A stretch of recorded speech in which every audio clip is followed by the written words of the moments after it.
નમસ્કાર દર્શક મિત્રો, એડી ન્યૂઝમાં આપનું હાર્દિક સ્વાગત છે। હું છું આપની સાથે આરડી વાઘેલા। જોઈએ આજના મુખ્ય સમાચાર।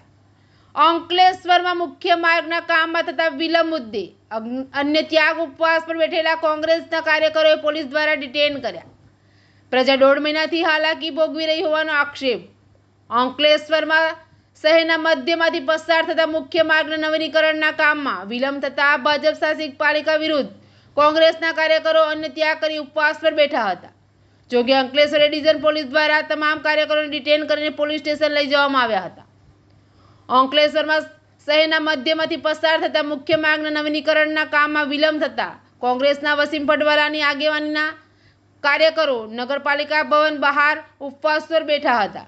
જોકે પોલીસ તંત્ર પાસેથી પરવાનગી લીધા વગર ઉપવાસ કાર્યક્રમ રખાતા અંકલેશ્વર ડિવિઝન પોલીસ દ્વારા તમામ કાર્યકરોને ડિટેન કરીને પોલીસ સ્ટેશન લઈ જવામાં આવ્યા હતા। મુખ્ય માર્ગના મરામત અને નવીનીકરણના કામમાં છેલ્લા 1.5 મહિનાથી ચાલતા વિલંબને કારણે શહેરીજનોને ભારે હાલાકીનો સામનો કરવો પડી રહ્યો છે। 20 સપ્ટેમ્બર કરેલા ખાતમુહૂર્ત બાદ લગભગ 5 કરોડના ખર્ચે માર્ગનું કામ શરૂ થયું હતું, પરંતુ વરસાદ તથા દિવાળી તહેવારના કારણે કામ અટક્યા બાદ લોકો મુશ્કેલીમાં મુકાયા હતા। હવે કમોસમી વરસાદને વિરામ મળતા પાલિકાએ ફરી કામ શરૂ કર્યું છે, પરંતુ વિરોધી પક્ષે કામ ઇરાદાપૂર્વક લંબાવ્યું હોવાનો આક્ષેપ કર્યો છે। ડિટેન થયા બાદ મીડિયાને વસીમ પટવાલાએ જણાવ્યું હતું કે પ્રજાના હિત માટે ઉપવાસ કરવાની પણ પરવાનગી નથી। આ ભાજપ શાસનમાં લોકશાહી નથી રહી। એડીની સાથે રિપોર્ટ જયેશ પ્રજાપતિ, અંકલેશ્વર। અંકલેશ્વર નગર અંકલેશ્વરના બિસ્માર અને ખખડતા ધ્રુવ રસ્તાઓને લઈને 2 દિવસ અગાઉ અમે અન્ન ત્યાગની ચીમકી ઉચ્ચારી હતી, ત્યારે આજ રોજ ફરી એકવાર અંકલેશ્વરની પ્રજાને ઉલ્લુ બનાવવા માટે વહેલી સવારથી રોડ રસ્તાઓ પર સફાઈના કામદારો મૂકવામાં આવ્યા અને એવું સાબિત કરવામાં આવ્યું કે અમે રોડનું કામ ચાલુ કરી રહ્યા છીએ। આંતરિક સૂત્રોના મુજબ અમને જાણવા મળ્યું છે કે ભરૂચ જિલ્લા ભાજપના પ્રમુખ પ્રકાશ મોદીએ એક કાર્યક્રમ દરમિયાન નિવેદન આપ્યું હતું કે પ્રમુખના પતિ એ અંકલેશ્વર નગરપાલિકાના ઓફિસ બેરર નથી। તેના પરથી સ્પષ્ટ થાય છે કે જિલ્લા ભાજપમાં કોઈને કોઈ આંતરિક દખા છે અને જેના લીધે અંકલેશ્વર પ્રમુખની સાથે કોઈ અણબનાવ બન્યું હોય એવું અમને દેખાઈ આવી રહ્યું છે। આ અણબનાવને લીધે કદાચ આ રોડને વિલંબ કરવામાં આવી રહ્યો છે તેવું પણ અમારું અનુમાન છે। તો હું પ્રશાસન તંત્રને પૂછવા માંગુ છું કે ક્યાર સુધી આ ભાજપના આંતરિક દખાઓના લીધે અંકલેશ્વરની પ્રજાઓ વલખા મારતી રહેશે।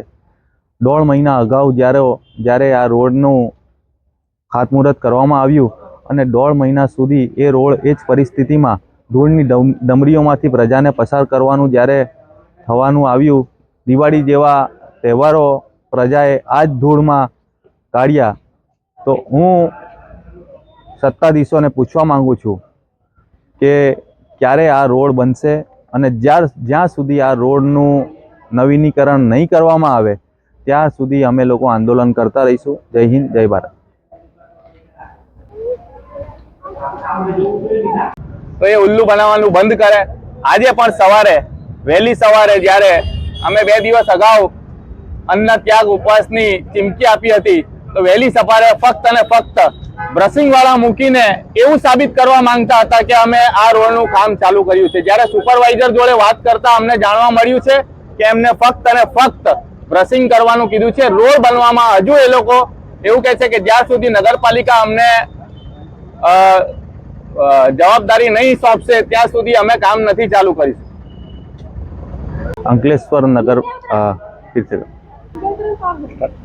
અંકલેશ્વરના બિસ્માર અને ખખડતા ધ્રુવ રસ્તાઓને લઈને 2 દિવસ અગાઉ અમે અન્ન ત્યાગની ચીમકી ઉચ્ચારી હતી, ત્યારે આજ રોજ ફરી એકવાર અંકલેશ્વરની પ્રજાને ઉલ્લુ બનાવવા માટે વહેલી સવારથી રોડ રસ્તાઓ પર સફાઈના કામદારો મૂકવામાં આવ્યા અને એવું સાબિત કરવામાં આવ્યું કે અમે રોડનું કામ ચાલુ કરી રહ્યા છીએ।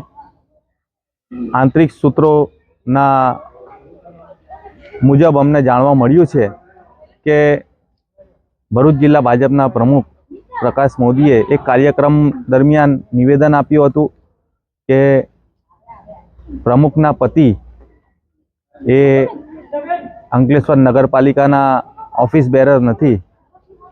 તેના પરથી સ્પષ્ટ થાય છે કે જિલ્લા ભાજપમાં કોઈને કોઈ આંતરિક દખા છે અને જેના લીધે અંકલેશ્વર પ્રમુખની સાથે કોઈ અણબનાવ બન્યું હોય એવું અમને દેખાઈ આવી રહ્યું છે. આ અણબનાવને લીધે કદાચ આ રોડને વિલંબ કરવામાં આવી રહ્યો છે તેવું પણ અમારું અનુમાન છે.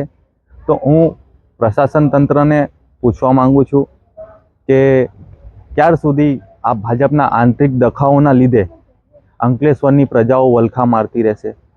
1.5 મહિના અગાઉ જ્યારે આ રોડનું ખાતમુહૂર્ત કરવામાં આવ્યું અને 1.5 મહિના સુધી એ રોડ એ જ પરિસ્થિતિમાં ધૂળની ડમરીઓમાંથી પ્રજાને પસાર કરવાનું જ્યારે થવાનું આવ્યું, દિવાળી જેવા તહેવારો પ્રજાએ આ જ ધૂળમાં કાઢ્યા.